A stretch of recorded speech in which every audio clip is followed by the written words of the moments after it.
So hello. Hello, Israel. Hello, Israel. Hello, Clinton. Hello, Anne-Chloé. You are under arrest. Thank you. Because... Finally. Yeah. I've been arrested 3 times, but this is the best of all of them. Okay, so you're under... Because, you know, there's 700 websites, and there is no website about how to raise a child in archaearchy. And you have so much gold about it. So, yeah, now's the time for you to start sharing a bit about all these things. Just some logistic information in the middle of the beginning. This is the microphones.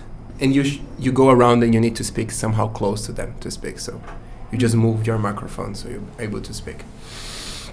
Okay, so yeah, I want just to start with this question. So a person arriving at the edge of modern culture, it wants to create something different. It wants to go into its own path. And also has a child, a son or a daughter.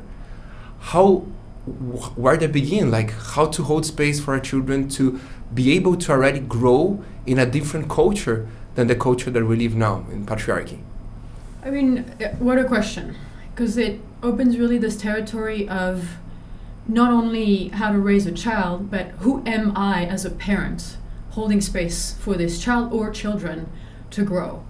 And that's really the most challenging part of this conversation of raising children in a different culture. Is it's not an external change for the child. It's not about providing a different circumstance or environment to the child. It's about this inner change as a parent, as a mom, as a father, and even maybe as a space holder for children, even if a person is not a mom or dad, having given birth.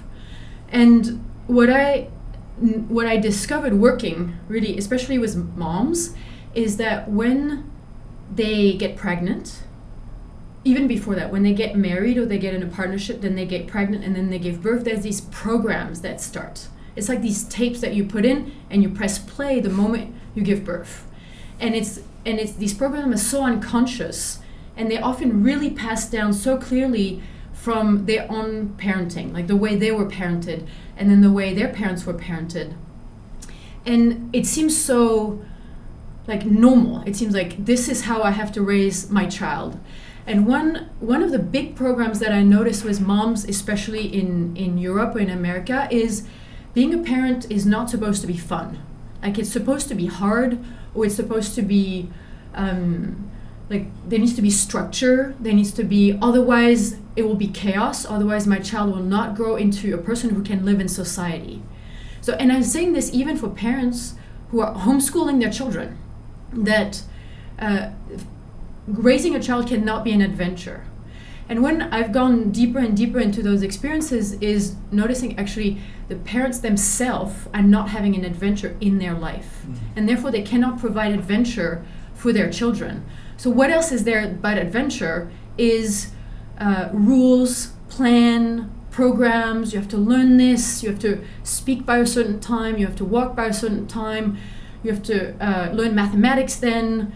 You know, it's a school curriculum instead of being in this life as this unknown potential for both the relating between the child and the parent, for the child to discover their potential, and the most difficult is for the adult to discover their potential. And because the child, it doesn't do what we say, it mirrors who we are. And so it's this incredible feedback machine of whoever they're showing up as. It's like, oh my God, this is me. And I think that's really the most challenging bridge, or the most challenging evolution that needs to happen, is when the parents start looking at how to raise their child, they're looking at how was I raised. And this gets so close to the wounds, like so close to the broken relationship that they had with their own parents, with their own mom, with their own dad. And if that's not handled, it's something that they will really reflexively pass on to their children. So, one of the things that I recommend and have recommended for a while, which has not really happened, is for parents, and I would say especially moms, because in the beginning it's all about the mom. Like the first 7 years, it's all mom. The child, it's only mom's world. So especially for the mom to come together, but not only online, like let's have a meeting once a week or once a month, is to live together. Because that's when these, subtle and seemingly small, but they're not small, behaviors starts showing up of, waking up, like how do you wake up your children? Why do you wake up your children? When is time for breakfast? Okay, why is breakfast this time? Who makes breakfast? And why? Like why is it always the mom making food? And so I just want to give this example, and I think I have tons of examples in Clinton too, but I was living with this family in London, and the mom was just exhausted. She's like, I don't want to plan 3 meals a day for my 2 children and my husband, like every single day for 20 years. I mean, we're talking 20 years of, and so I started questioning me, okay, how come your children who are 9 and 11 are not cooking with you? Oh, I never thought of this. And it's like, okay, how is that possible? At 11 years old, I was already cooking. Like I could make a meal for me and my sisters. And that gave me authority as a child of being, hey, I can take care of myself. I can be responsible for this. And it's all this, a lot of fear, really a lot of fear from the parents of how, like, I'll say this. It's like one of the other program, thoughtware, that is not obvious, but it starts being discovered when, the questions are being asked of like, why are you doing this? This main thoughtware of, I want my child to be safe. What does it mean for your child to be safe? Well, the world is very dangerous, and you hear the news, you hear the media, you hear about really kidnapping, sexual abuse in school, in church. I mean, it's out there, it's real. And so I said, okay, how do you handle this? Well, I'm keeping my child inside the home. Okay, that means you're keeping your child in prison to have them safe. And the intention is so honorable of wanting your children to be safe. They're so precious. But the way to go about it is putting children in prison is not going to help them. So it's this complete shift of orientation of where does safety come from? Safety comes from actually children building authority in themselves to take care of themselves. But of course they can't learn all of that when they're 1, 2, 3, 4 years old. So how do you build this path that at each age, like at each step of evolution, a new foundation, a new structure of authority is being built inside of them? And and then it again reflects, okay, how much does those parents have that authority inside of them to also take care of themselves? Have they provided safety for themselves? Well, mostly through rules, beliefs, stories, conclusions, having a job, being in the program. So it's this huge reflection on who our parents, reflects on how the children are being, raised, I would say. Mm-hmm.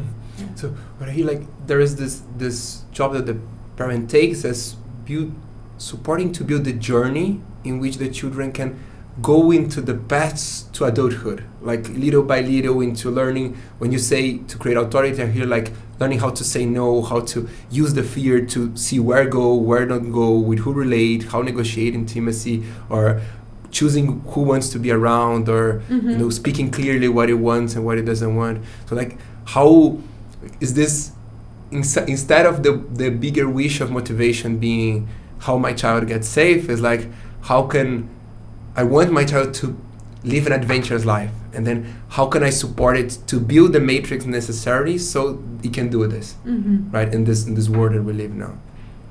When you first asked the question about what else is possible for a family or child raising, I got this immense sadness about what a huge problem this is, because the future of children now going through ordinary family and ordinary schooling and getting a job is so bleak. It's headed to such a dead end on a planetary scale.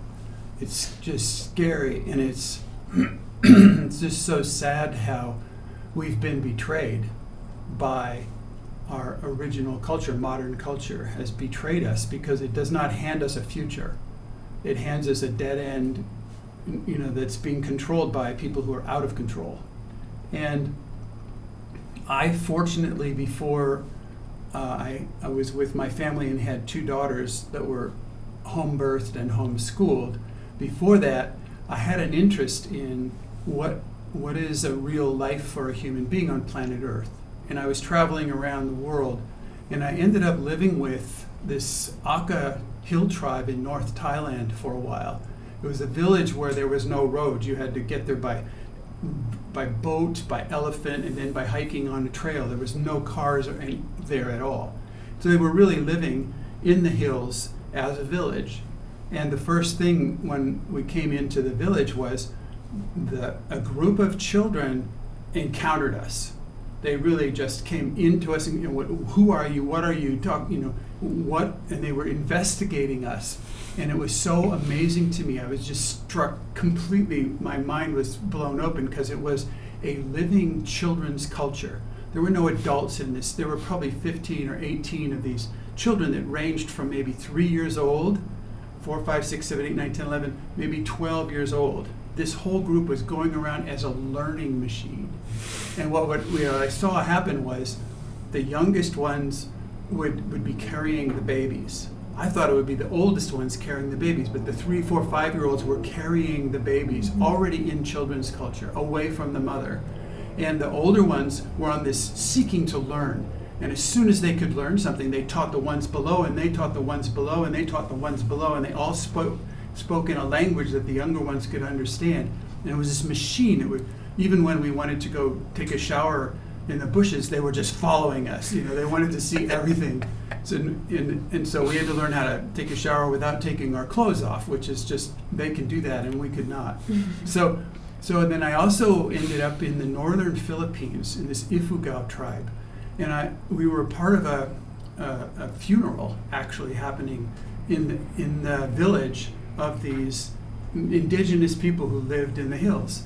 And the children were so integrated into that there was no necessity to take care of the children. The children had seen funerals before.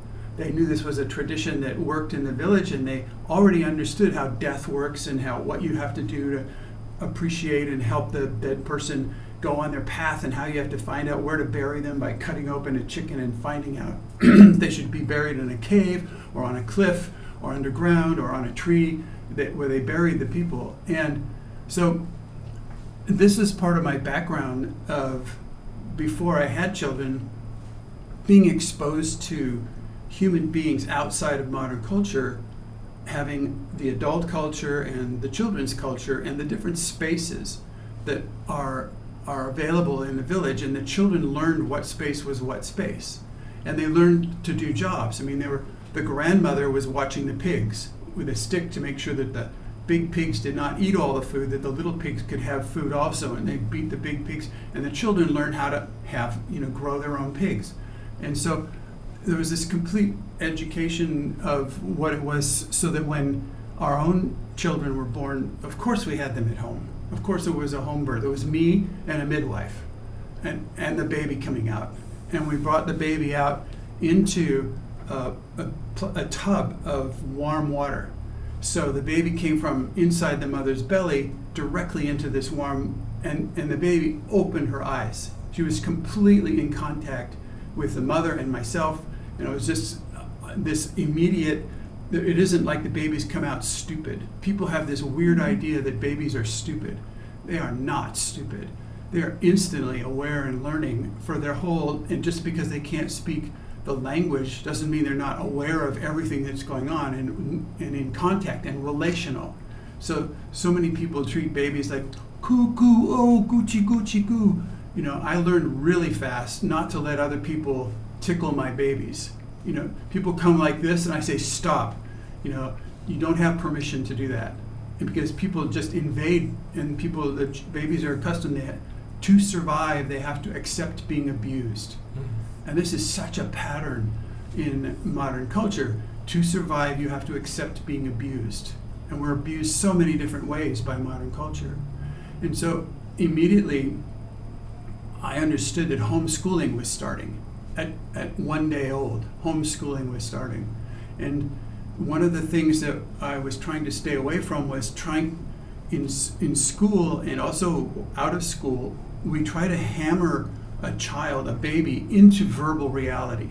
Mhm. And verbal reality is where, when you find a name for glass or water, then after you have that, the name, the experience disappears. So like right now, I can feel the coolness and the hardness of the glass, and I shift out of verbal reality into experiential reality, so that this is not a glass of water, or I don't just drink a glass of water. There's this huge amount of experience. Can you still feel the coolness? Is it going up? Can you feel the coolness in your toes, for example? It's a whole body. Let it go all the way up your arm, down all the way into your toes, and all of a sudden you don't have words for it. You have this experience, and then you're shifting into experiential reality. And children don't have words when they're born. What they have is experience, and if you don't understand that, then you try to hammer a child as quick as you can into verbal reality, and they lose the world. They lose magic.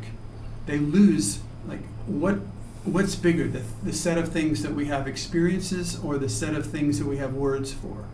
So experience is 100,000 times bigger, 1,000,000 times bigger than what we have words for. And if you force your experience to fit into verbal reality, you cut off this vast intelligence, this vast experiential relationship with the universe at large that we're designed for.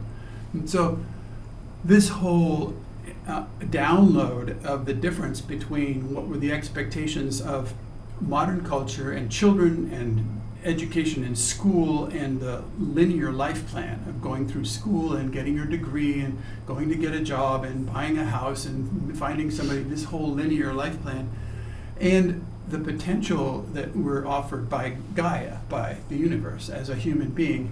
And so our homeschooling program started on day one and quickly evaded the program part. And actually it evaded the schooling part. And it embraced a vaster context than schooling. So it became more like unschooling. Or it became more like unschooling. And just to complete that story, my two daughters were out of school their whole life. The whole time. We moved from America into Arizona, from California to Arizona to France. And it was entirely unschooled until at one point the older daughter said, "Dad, I want to go to school." And I said, "Great, why?"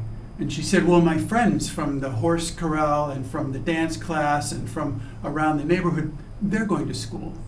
And I said, "Great." So we arranged with the school bus to come by and pick her up and take her to school. And 3 months later, she goes, "Dad, I want to quit school." I said, "Great, why?"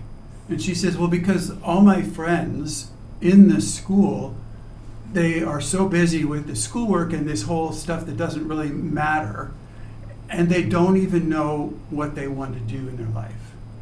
They're wasting their life at school. I already know what I want to do with my life, so I'm going to quit school." We said, "Fine."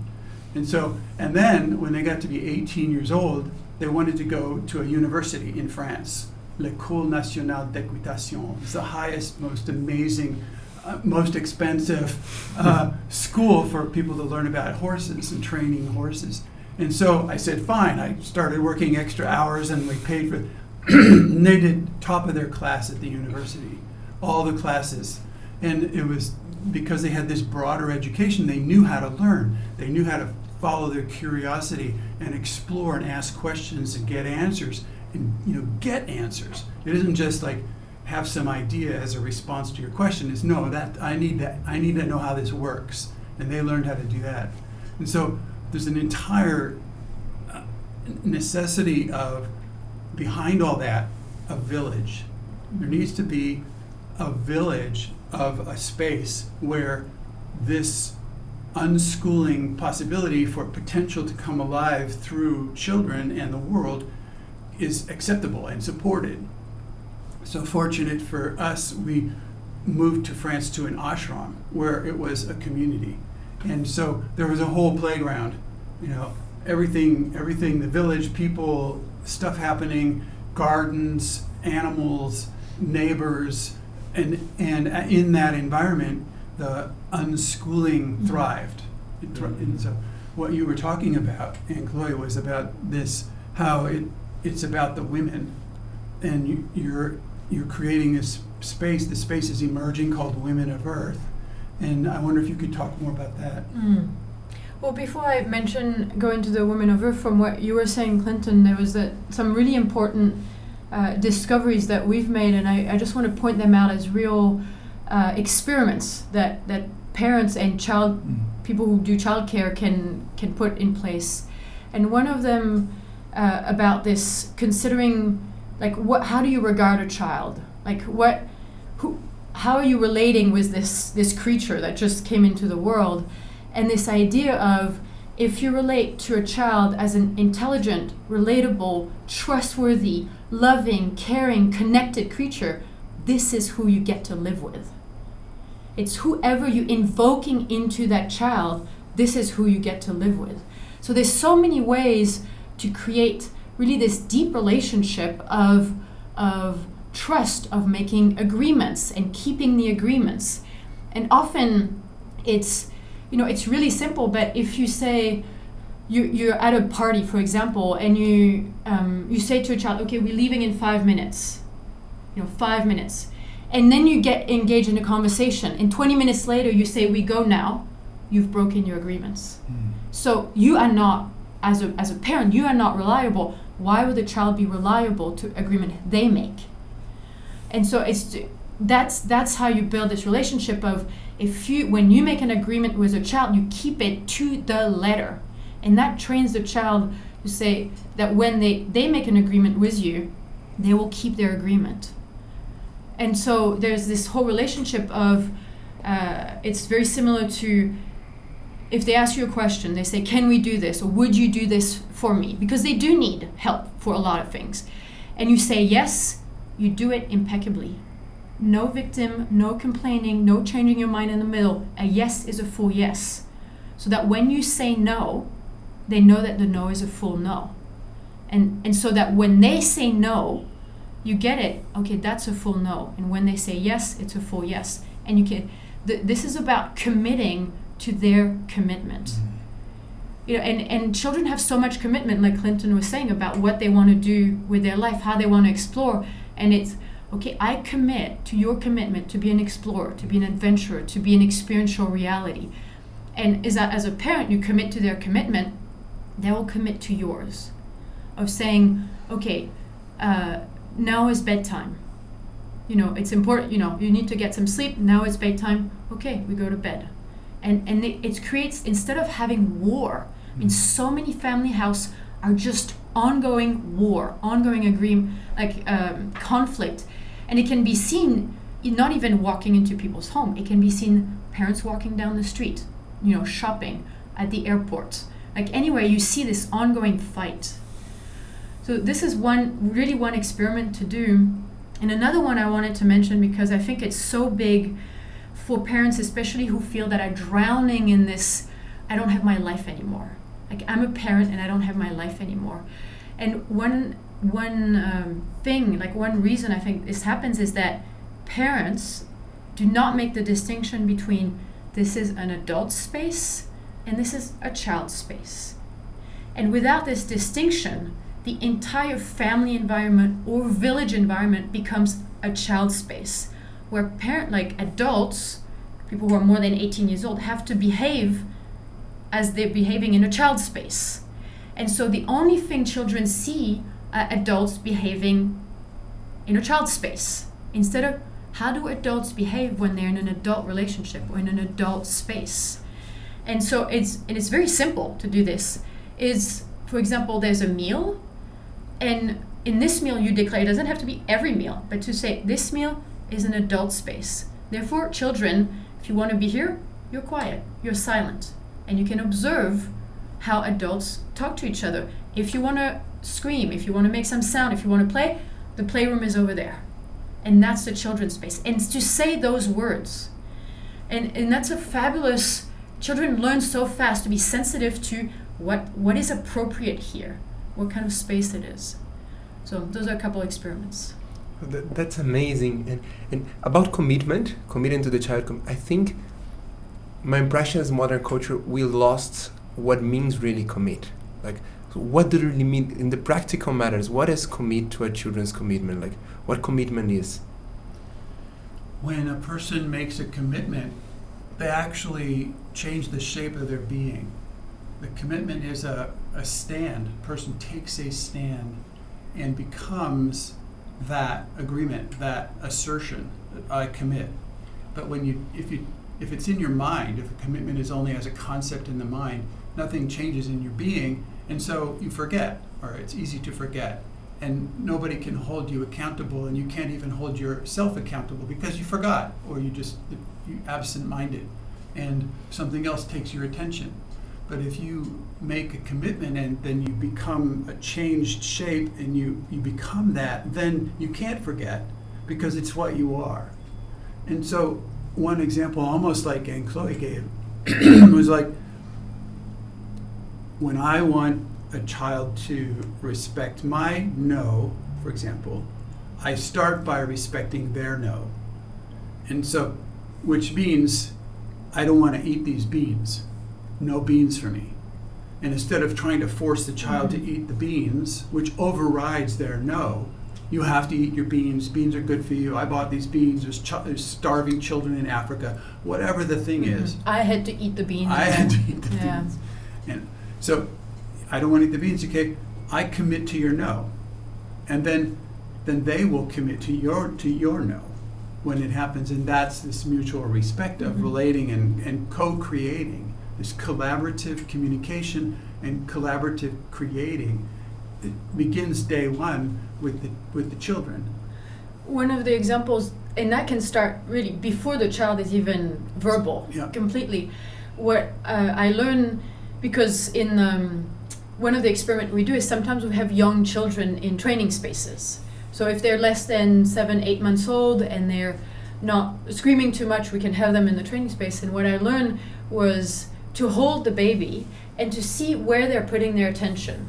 And that's their commitment. Basically, where they put their attention is their commitment. And I would just follow. I say, okay, we go there, and they wanted to touch a color or a material. There's something that was attracting them, and it's like it lasts maybe 30 seconds, maybe 10 minutes. Who knows? And I just stay there until they move their attention again.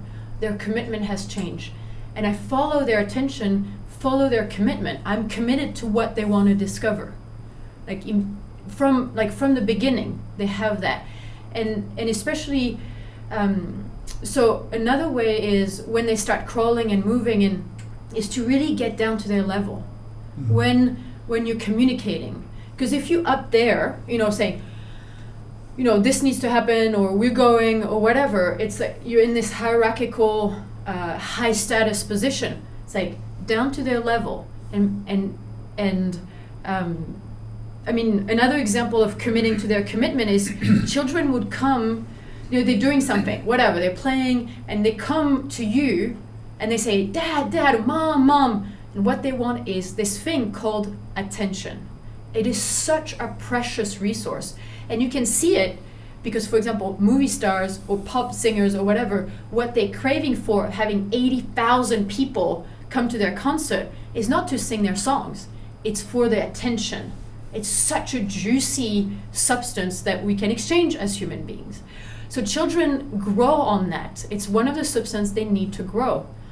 So, you're cooking or whatever, and the child comes, not now, I'm busy. Okay, the child will not get that substance that they need to grow. So pause, you commit to their commitment that they need this substance right now. You go down to their level, eye contact, complete presence. You say yes.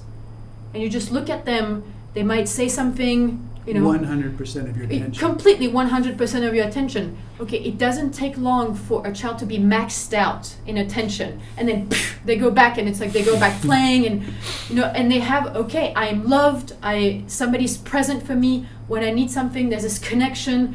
And it builds this authority, like this structure of how relationship can go. Relationship is this 100% presence for 1 minute, and then you go back to cooking and they go back to do what they need.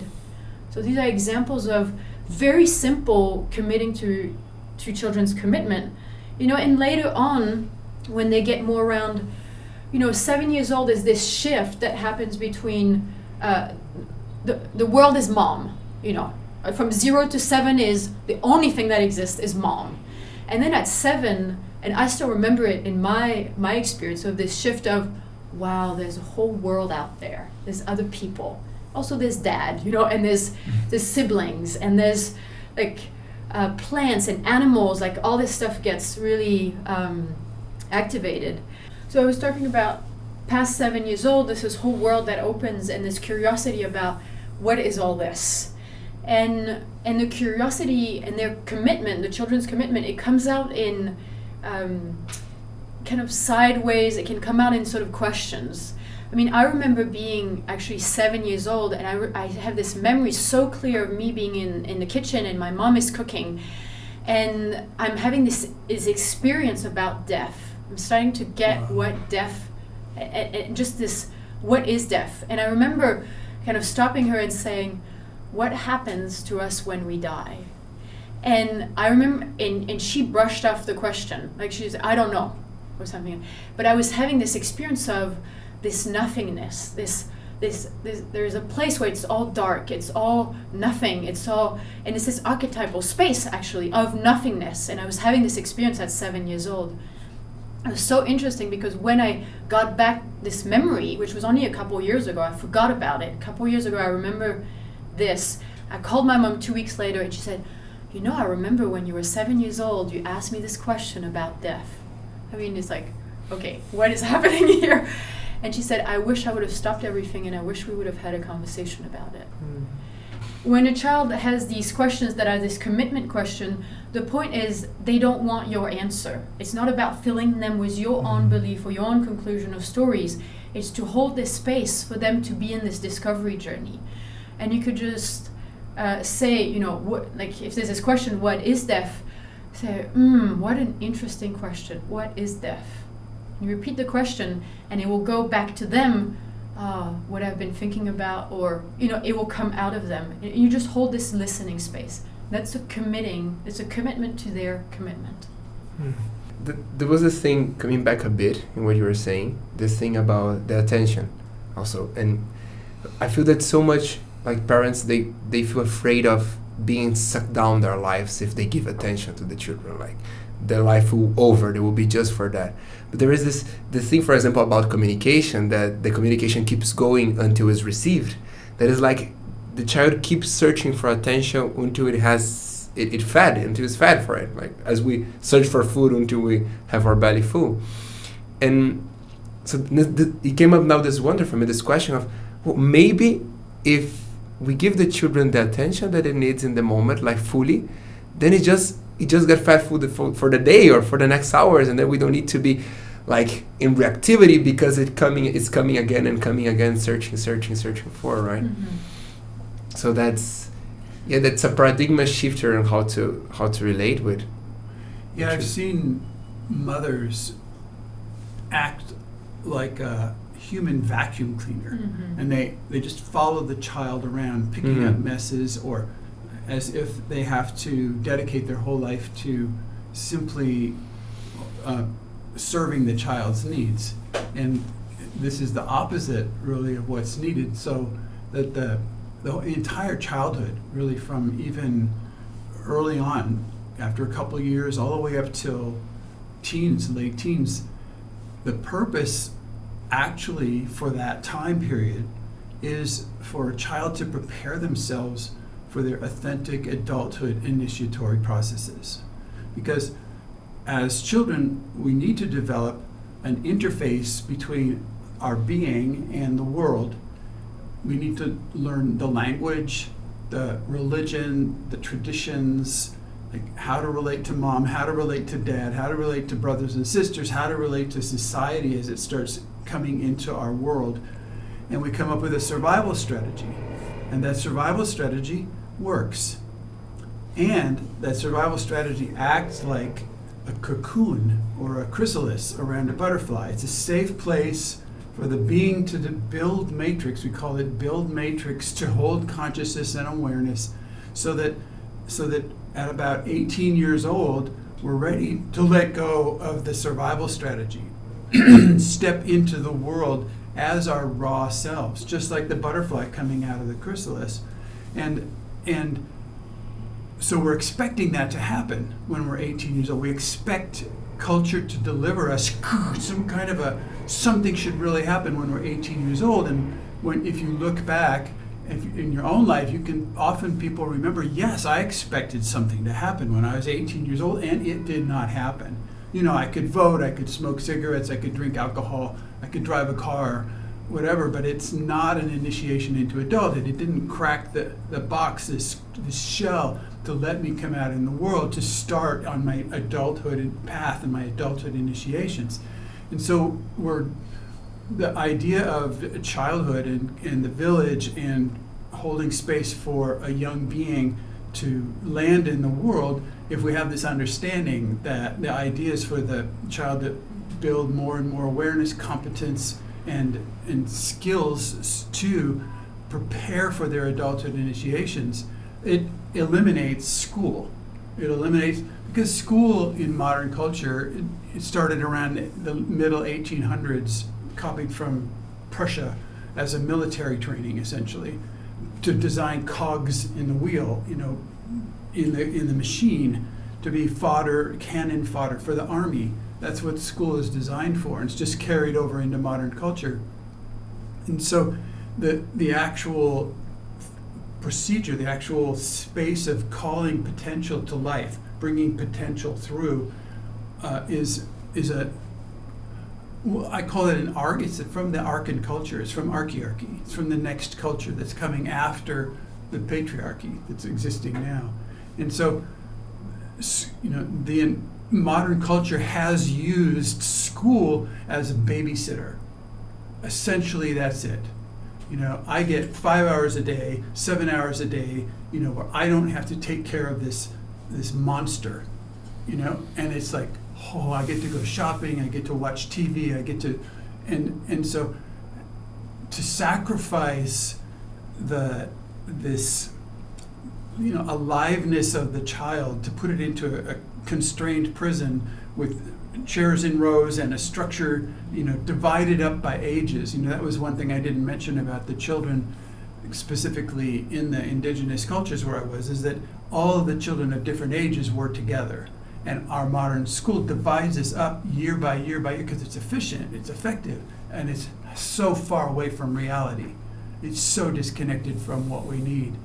And so to take school and use it as a babysitting machine that has such a deleterious effect on the consciousness and the development and awareness of a young being is despicable. I mean, it's really a sad state of affairs. But to change that, like I said, a person, and mostly the moms need to go to the edge of modern culture, come together and start with not knowing, but face into what else is possible. And out of that commitment to creating something else that's possible will emerge culture in archaearchy, in the next culture, for the village, for the children, for the parents, for the adults, for the whole village culture to evolve and emerge.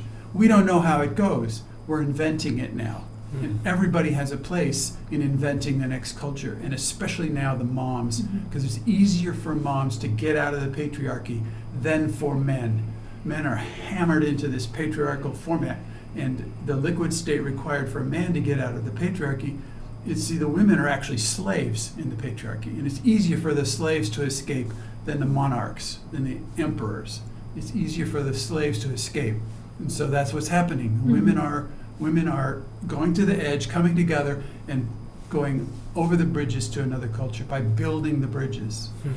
And this is this movement called the Women of Earth, because it's really this question of, hey, if I'm not a babysitter, if I'm not a vacuum cleaner after my children, what am I going to do? Like, who am I? And it really becomes this question of, who am I? What do I want? What do I want to create if I'm not bound by this structure of being a slave in a culture, like in a system that is killing life on planet Earth at the fastest rate possible, and that rate is accelerating with the technology, the advance in technology, and so because the rate is accelerating, also the pain. More and more people are sensing this deep pain, this deep disconnect, and especially the women are sensing this disconnect of, hey, what am I doing with my life? How come I am exchanging hours of my life for money? Like, this is one of the big reason also of putting children to school, so that I can have a job and make money to pay rent. And it's this whole structure that starts to be in question. But to try to do that alone is impossible. It's like, it's so big. And therefore what we notice is when the women are willing to go to the edge and willing to even step even one foot outside the edge, the natural instinct of the woman is to come into circles, is to come together and saying, we are on a team, we are collaborating. And even despite all the fears, like women have huge fears of being with other women because, hey, we've been betrayed. Hey, we've learned to compete with each other. We've learned from our mothers to be compared with other women. Our mothers would compare themselves with us. You know, when we started being 14, 15, being this woman, okay, this is the competition is starting. Who's getting the attention of the father? Like, all really like sick dynamic, really unhealthy dynamic. This is what we learn in the patriarchy. And it's like, okay, who are women when we're not doing this with each other? And really who we are is being on each other's team. And that doesn't mean just living in this fantasy world of the pink bubble of everything's wonderful. It's, hey, I noticed something in you. Can I tell you? You know, so that when you notice something in me, something that is I'm not aware of, it's unconscious, I'm hurting myself or hurting other people, you will also tell me. And this relationship is a healing relationship instead of a disconnecting relationship. And so the women of Earth are coming together, and the main, really the result of women coming together is we are creators. Like, we were never told this. You know, women are followers. Women work for men. Women work for corporation. Women work for children. Women work for the patriarch. You know, for you know, this is the faultware, the patriarchal faultware, and discovering, wow, I want things, and I want things that are very different from the way I've learned. And so we help each other. You know, we empower each other, basically saying, go. What do you need? What can we do for you? You need money. You need team. You need healing. You need support. You need a land. Okay, we figure it out together. And it's this, like the children, in a way, it's this roving machine of empowerment. This is what the women of Earth are. And what the mom discover is that instead of being a vacuum cleaner, instead of being a babysitter, what they do is that they do what they want. And what the children see is, oh, being adult is doing what you want. Hey, I want to do what I want. And then the children go. They really, and the mothers over and over again have told me that they were so afraid of saying, oh, for a weekend I'm going to go to a training, or for this evening I'm going to go to an online space. They were like, I'm abandoning my children. And what they notice, even after a couple weeks, is that when they go and meet their friends, they go and do their work, the children are like, okay, I have my friend, I have an appointment with my friend, I'm going, you know, this afternoon. It's like, okay, how are you going? How are you coming back? What do you need? You know, and that's the conversation then, that children do what we do. They reproduce what we're doing. And the more the moms can do what they want and have the children around, you know, and the children might be curious. And I would say in the beginning, like, as I said, before 7 years old, it's going to be a lot of manual thing. Like, you can't be in front of a computer and have a child with you, because they don't get that. You know, they don't let the computer, they don't get this this transformational space that can happen. But they get pulling the weeds out. They get opening the pea pods. You know, they get cooking, they get sewing, they get taking a bath together. They get, you know, these simple, very physical things. And then, but after 7, 8 years old, the more you're in relationship with other adults and doing what you want, then they say, oh, I have my friends too. I want to go do what I want. There's this great story of a woman who wanted to practice this rage experiment called 333. It's this 333 exercise. It's 3 minutes of total rage in your bed, usually. Total rage, 3 minutes, 3 times a week for 3 months. And she was afraid to bring it home to her family because, what will the neighbors think? What will my children think? I'm going to hurt my children. Yeah, it'd make too much noise. I'm going to be angry. But she gets enough courage. But the coaching was, tell your child what you're doing. And so she tells her child, says, look, I'm going to go in my room. I'm going to be laying on my bed and doing rage work so I get my voice back and my authority back and my center back. For 3 minutes, I'll be totally fine, and then I'll come back. And so the mom goes to do this, and then comes back, and the kid's just like right there.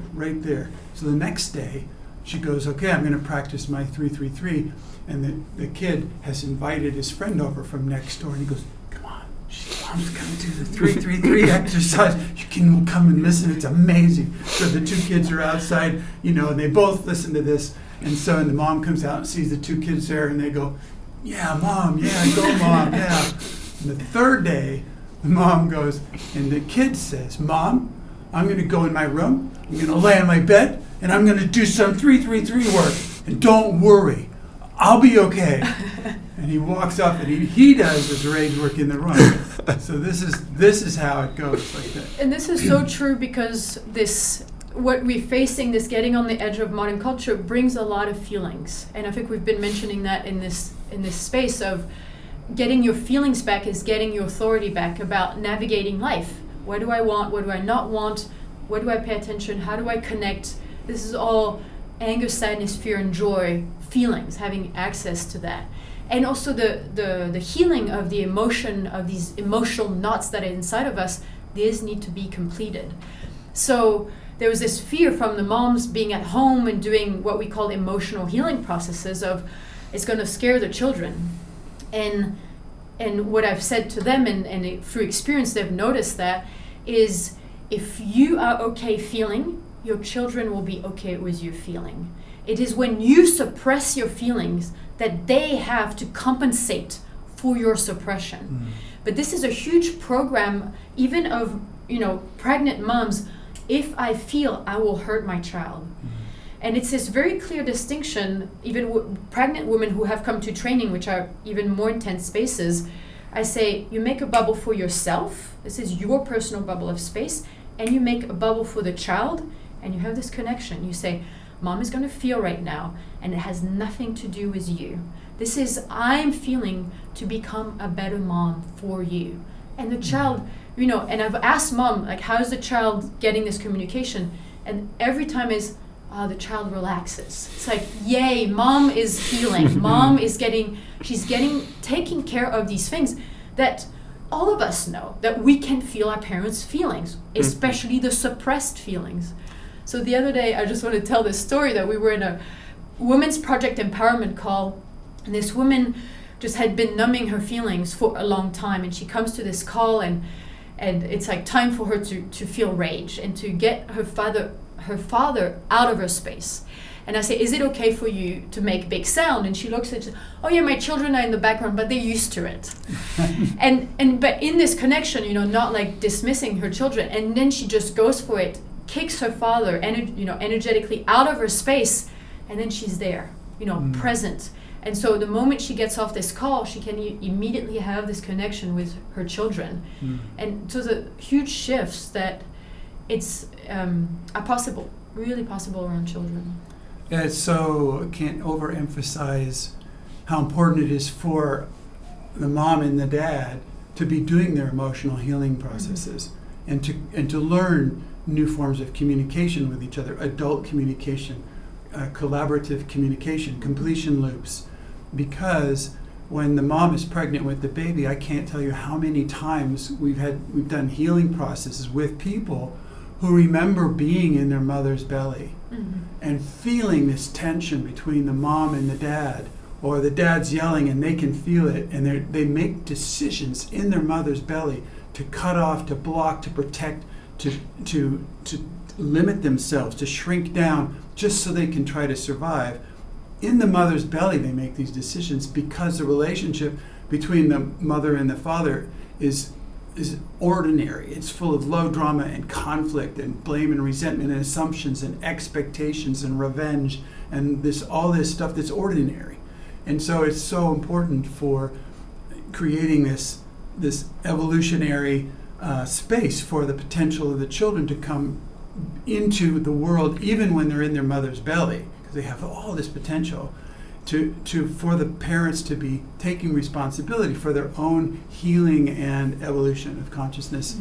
And that's, can't overemphasize how important that is.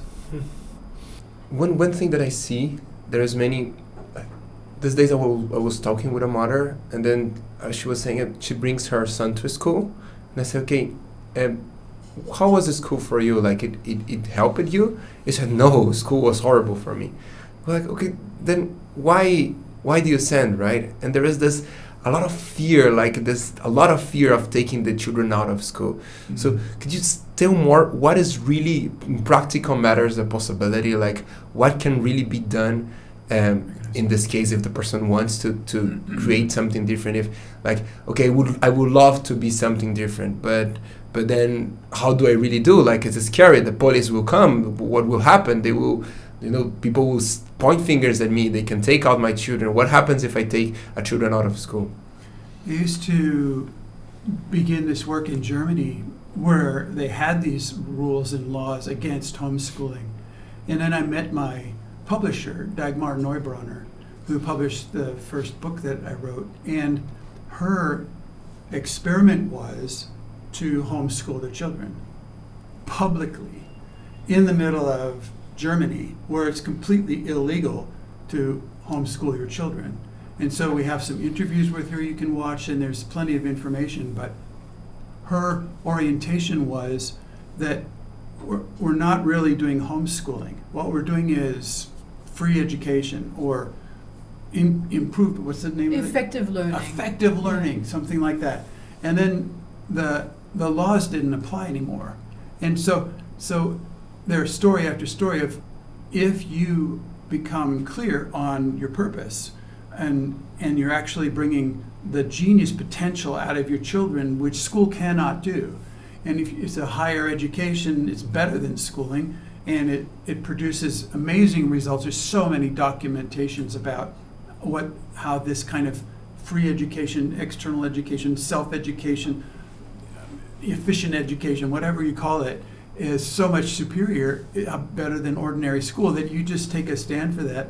There's tons of ways around the system, because the system is designed to defend itself. And if your orientation is towards attacking the system or changing the system, which experience the same way as an attack, it will defend itself. And it has all the from laws and rules and everything, all the way up to police and prisons and everything, to defend itself. But like Buckminster Fuller says, if you want to change the existing game world, it's not about fighting against the existing game world, because that won't change anything. The way to change things is to invent new system, a new game world, a new thing that makes the old system irrelevant. And because it's already outdated, the old system is already, what is it? Obsolete. It's already obsolete. But you don't have to fight against it. You just invent the next one and inhabit that, and it'll start to grow. And that's what this is all about. That's what we're doing. It's called the invention of archiarchy. Cavitate a new space so that you can inhabit it. That's why this book here is titled Cavitation. It's all about how to take radical responsibility to invent a new space that you can inhabit, that has a different context, a different cultural context than the one that you were born and raised in, and you just decide, hey, there's something better than this. Something completely different from this is possible right now, and moving into it. And there's a thing, like, if you carry clarity, then you kill these dumb assumptions that the modern culture has, because they have like this, they have a prompt that is, no, you cannot take your child out of school because then it will not have a job, or then it will be stupid, and then, but then if you bring reality, if you bring clarity, and you hold space for the genius in the child come up, and then, if anyone questions, say, look, we have modern culture school system, teenagers are killing themselves, and the ones that are not killing themselves are going out depressed and with anxiety from the school, and the ones that are like less anxious or less depressed are going out as like middle, like dumb adults that don't have clarity or what they really want. On the other hand, what I'm doing here is holding space for the student. You can see it like come out with the potential, has clarity of what to want to do, can communicate, can relate with their feelings, can manage their little aspects of our own life. So really you are telling me that this is forbidden and this is what should I do? And if you bring like this much of clarity and not just a theoretical argumentation, but you bring clarity, then it will feel dumb to any person like try to say, no, yes, of course, you should put the children there, right? So it's a voluntary research. You're doing the research that they cannot do, and sharing the results of possibility. But again, I don't recommend trying to change the system or fight the system, but just simply invent the next system and move into it. And then those people you can say, don't be left behind playing in a stupid game world, because something more interesting is happening over here. And I think people will wake up to that. People are excited about new stuff. How does it go? How does it work? Take a look at this website, read this book. Yeah, it's like things like that. And to really get it, that there's a lot of people who having the same question and the same consideration, and so if we have this idea, God, I'm alone against this system, and instead is reach out to there's groups on Facebook, there's groups on Instagram, there's groups everywhere.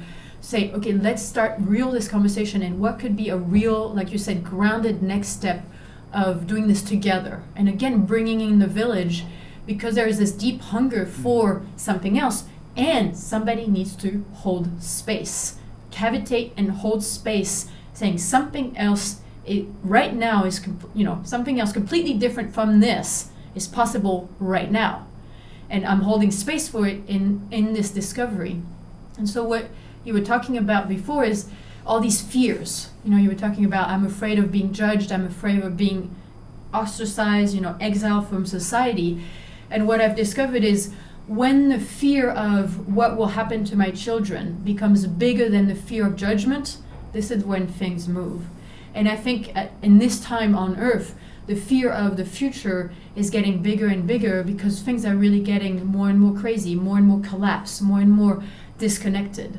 So if you're having this fear of that, it's not a problem. You're not crazy. It is you actually are more in touch with reality than most people. Okay, get in touch with other people who are having this, hey, this is not working anymore. Let's talk about this. That could be the name of this talk, is Let's Talk About this. Yes. Well, I think that's for this one. That's Chapter 1. That's great. Chapter 1. Chapter 1 of the interview. Thank you. Thank you very much.